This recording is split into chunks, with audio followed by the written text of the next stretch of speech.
Buongiorno, my famiglia fitness. What's going on, my fit fam? It is leg day, but today I'm only showing you quad training. We're going to keep it very short and sweet, the four heads of the quad and how I nail them. So I do hamstrings and calves on the same day as leg day, but we're just going to show you the quads. I personally like setting up my squat rack so it's lower than it needs to be. A lot of people will keep it right at their shoulder trap level, and then you'll see that they kind of have to do a little tippy toe motion to get the bar on and off the rack. I don't like that because I feel like you have to sit there and fidget around with the weight and readjust it even after you've taken it off the rack before you can actually begin squatting. Whereas if you keep the rack nice and low, like lower than it actually needs to be, you have to squat underneath it just to get it up. And that's what I believe in. I don't put one foot forward and just push it up with one leg like a lunge style. I get my body in a full-on squat position underneath the bar while it's still racked, and I squat that thing right up. And this puts you in a full-on, powerful, set-up squat stance. You simply take a step back and you go right at it. The bar's already placed in the center of gravity. Everything's dug in nice and deep and tight.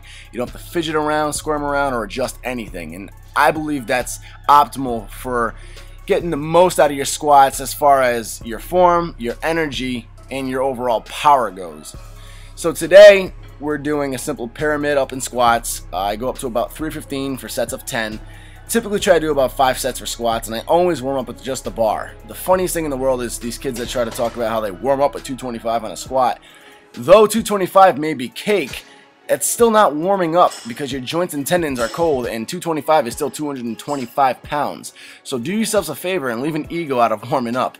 Trying to bring my squat back up, what I'm focusing on a lot lately is building more power. Like you saw in the video with Ariana and I, yeah, she squats. I had said that I fell off of squats for a while, free weight squats. I didn't fall off of leg training, just free weight squats. Because of that, I lost a lot of strength in my squat, so I'd like to see it go back up into the high 400s, even 500 if I can. Squatting is definitely one of the most awkward exercises for me. I have long legs and a short torso. I cannot low bar squat. I don't have the flexibility in my shoulders. Just by design, I believe squats, they're just the only exercise that's never ever felt comfortable for me. But either way, we're bringing them back up slowly and surely. Next move I did was the leg press. Now I don't like the leg press because I feel like hack squats are more efficient. That, and it's just a pain in the butt to have to load and unload the leg press. We kept it real simple today, about 4 or 5 sets, no more than 8 plates. But what I did is I kept my stance nice and wide, which makes it harder.